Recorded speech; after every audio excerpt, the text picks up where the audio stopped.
is going on, you guys? We're out here again with the Supra this time. We're about to roll in this bearing.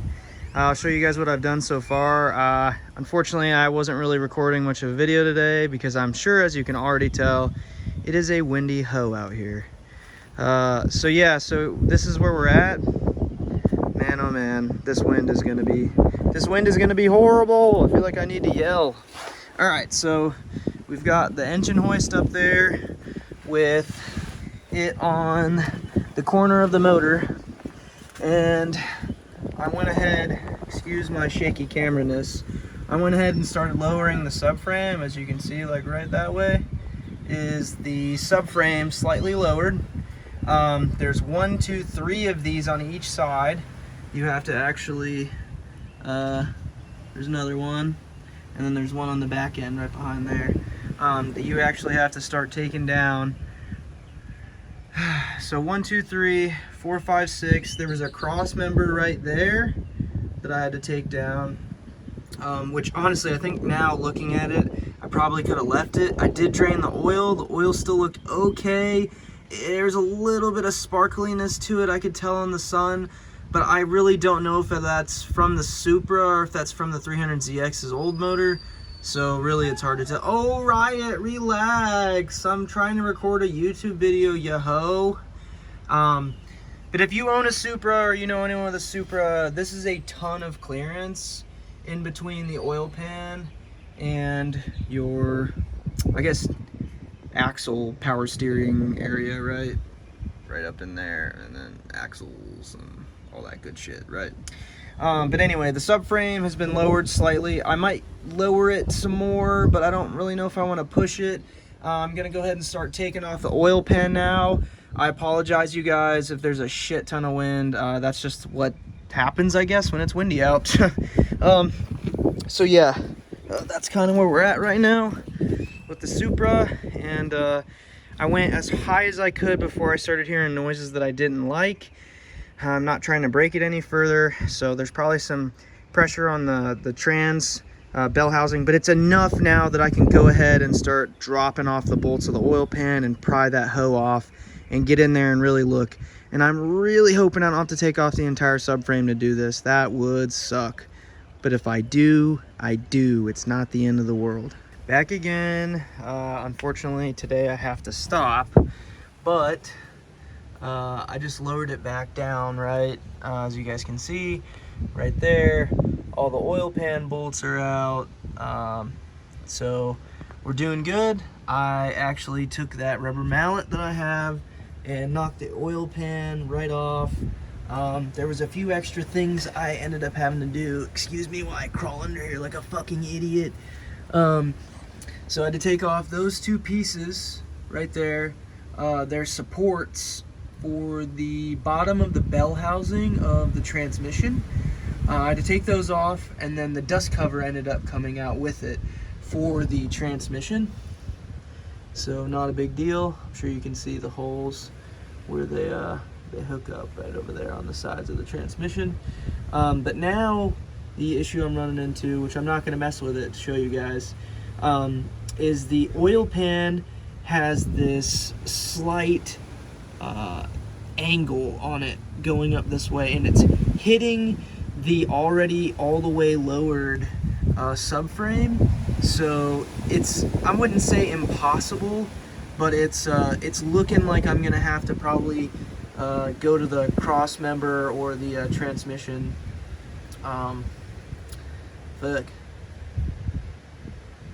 mount, transmission mount, to go ahead, lower that so I could get more of an angle to spin this out.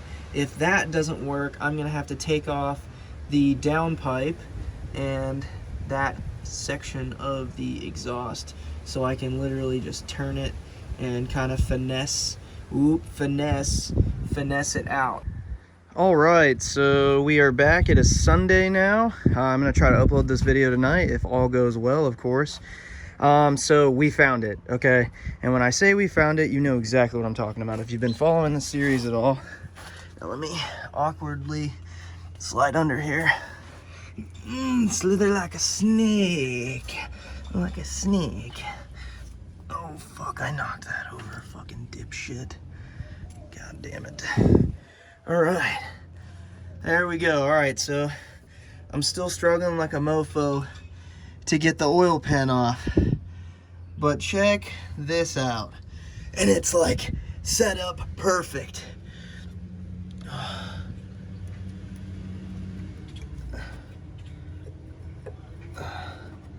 might have to change hands.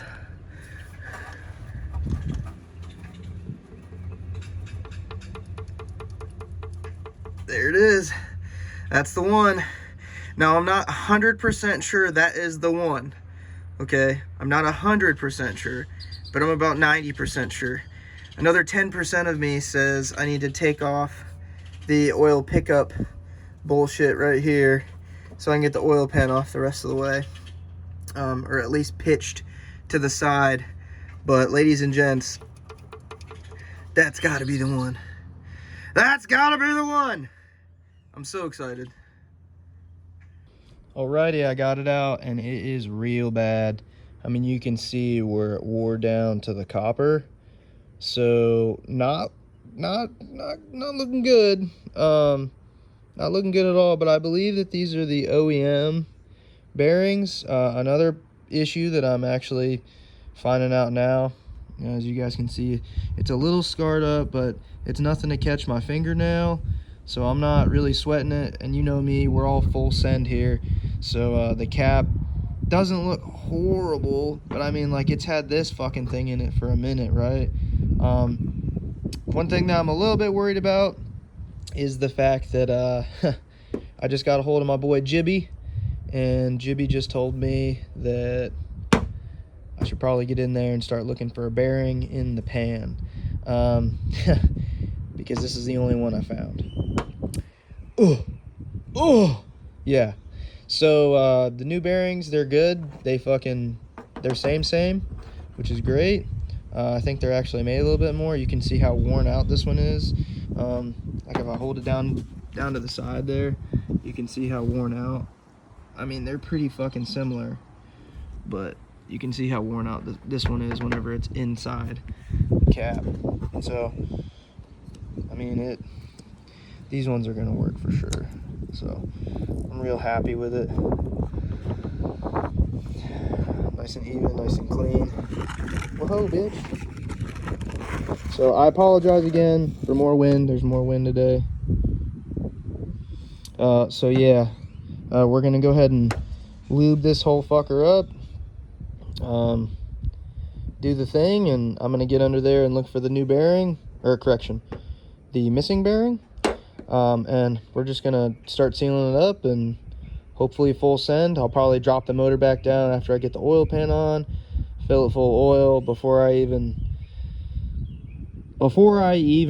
take the car up all the way with the subframe and all that. I'll probably just go ahead and leave it like it is and do the thing like that, because I'm not about to put everything back in for that. Oh, and I found my exhaust leak. My exhaust leak is actually right behind the turbo. Now, some of this I actually tore off, but I mean, from here the whole way across was completely broken and burned out. So you know what that means, boys. New downpipe, baby! So it's not going to have a downpipe on it when I start it up. And I will give you guys the first start. All right, so let's open it up with getting this dog hair off of there. There we go. All right, so here's where we're at. I've got the new top bearing in. I rolled it up there. I got some assembly lube on there. I still need to coat the bottom one a little bit better. I pushed the piston up, as well as the rod, so I could spin it in there, and now I'm about to put on the cap, the rod cap on the bottom end with the new bearing in it.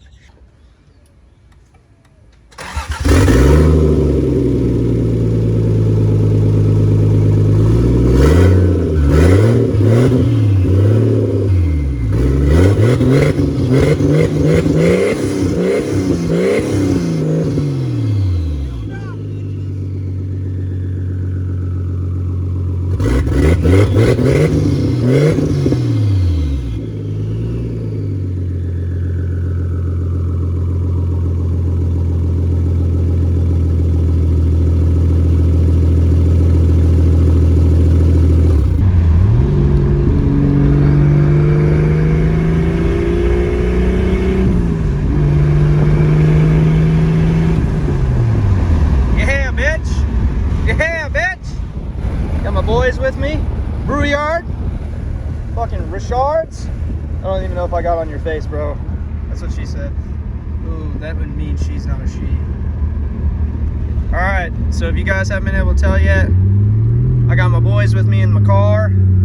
It's fucking running G-U-D. Good. I'm super happy with it. It sounds fucking cool.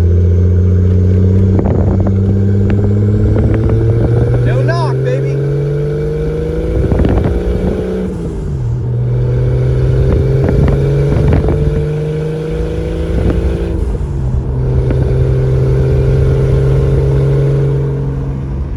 Dude, this is legit, man. Thank you guys for all your help.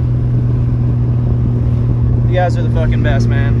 And also a special thanks to my boy Jibby back at Fort Benning. And then my other boy Andrew recently added me off the forums to kind of walk me through any issues I might have. You guys are great. Cattle guard.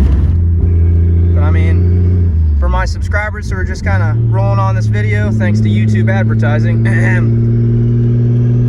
finally rolled the bearing out of the Supra. I got lucky, found the first one, it was fucked up. Now this thing purrs.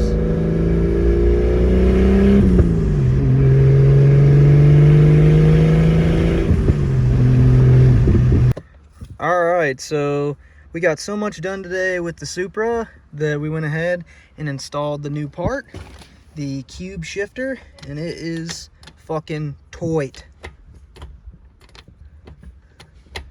Oh yeah, buddy. Fifth gear is a little, oh, there we go. I gotta push in the clutch. Fucking beautiful. Reverse.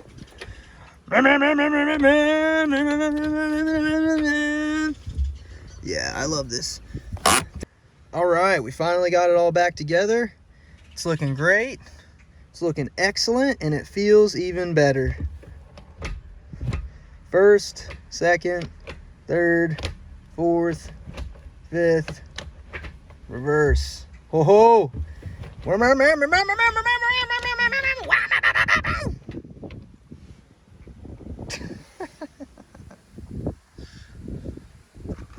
Daddy.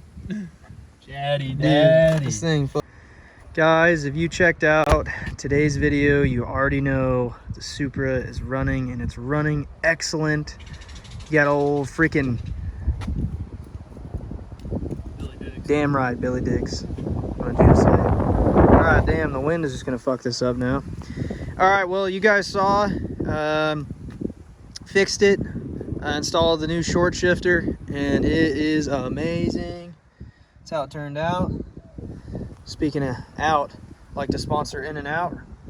If they'd mind sponsoring me, that'd be cool. But man, it's just having such a good time in this car, man. Like, today was very, very fun. Well, I struggled to pick that up. Super happy with the job. It wasn't a monumental job, but it fixed it. Now, we don't know if that's gonna last another 100 miles or 100,000 miles. Probably not 100,000 miles. But at the same time, depending on how long it lasts, that'll kind of depend on what we're gonna do next, right? It's getting harder and harder to find 7M GTs. What I'd really like to do is I'd like to take off some shit to this turbo, and I'd like to put a different turbo on there. But again, this is my daily driver. I'm not trying to soup it up. I'm just trying to do a few little things. I did notice that the engine mounts have kind of went a little bit, so I might upgrade to some polyurethane. That's a real easy mod. It's 4 bolts on each side and then another underside bolt. But other than that, that's really the only other thing I saw. Maybe a downpipe, just for the sheer fact that the one that was on there was completely rotten, as you saw from earlier. But yeah, I mean, blow off valve, you know, just like little cute stuff. It doesn't have to be crazy. And then I have those 17-inch wheels over there that I've been thinking about just throwing on here just for the fuck of it, just because it's different. They're XXRs, so they're absolute garbage wheels. Look at that guy. Hey, what are you stealing, you fucking thief? Yeah, XXRs are garbage, but I mean, they came on the 300ZX. They'll fit on the Supra. But I'm not really sure if I'm gonna want to do that though, because then I'm gonna be like, oh, needs more low. right? Because that's what happens, right? You do wheels and tires, and then the next thing you know, you're doing 10 other freaking mods. So park the 370Z. I'll probably put it in storage when it comes to insurance, just because I'm kind of over it. I'm kind of over the 370Z right now. It's just been throwing a bunch of codes, and I actually am pretty sure that it's actually it's the tuning software. It's my uprev. I think that it needs to be changed over to ECU Tech, and that is not software that I really want to buy right now. But I am kind of close to admin tuning, I think they're 3.5 hours from me. So if I really wanted to, I could drive the whole way down there, have them tune it, and hopefully it'd fix it. But I think now that, you know, I've got a reliable car to daily drive again, that I'll probably end up just doubling down on a 300ZX, trying to get it done before I, you know, run out of time, and make sure that the 370Z is straight there soon after. Because there's just a lot of stuff I want to do. Like I want to put the wheel wells back in it, the covers. I want to put the new bumper on it that I bought and get the back one painted, and you know, I want to get a new steering wheel that's falling apart, maybe some new seats, you know, just little stuff, which is very expensive now that I'm listing it off. But you know, like, the Z is fast. It's very fast. It's my fast car. It's my fun car. This is my go to work and have a good time in it car. I don't know. They should all just be fast and fun cars. Anyways, I really appreciate you guys watching. It's been a great day. I really needed this win. I hope you guys have been liking the series. I hope you guys have been liking the cars. Just a little short update for the 300ZX in the time being. Probably end up finishing it, I'm gonna say within the next month, ideally. I gotta drop the subframe and raise the car to put the engine in, and then once the engine's set, put the transmission on, and then plug it all up, put on the new intake, prime it, put the new fuel line on, and then I mean, see if it turns over. If it turns over and starts, fuck yeah, I'll buy a drive shaft for it and hook it up, and then I will probably have a good time in it for a little while, and then make a decision if we're gonna keep it or if we are going to sell it right away. If I do decide to keep it, unfortunately, my wife has let me know that 3 cars is the max for me. So if I do decide to keep it, I won't have any other projects. So we'll have to figure out what we're gonna do. Probably just fine tune the rest of the cars. It's probably what's gonna happen. Little bullshit for the Supra, and then maybe pretty up the 300ZX. Maybe put some fatties on the back after we burn them off. So, well, thanks for watching, guys. You stay slow and broke.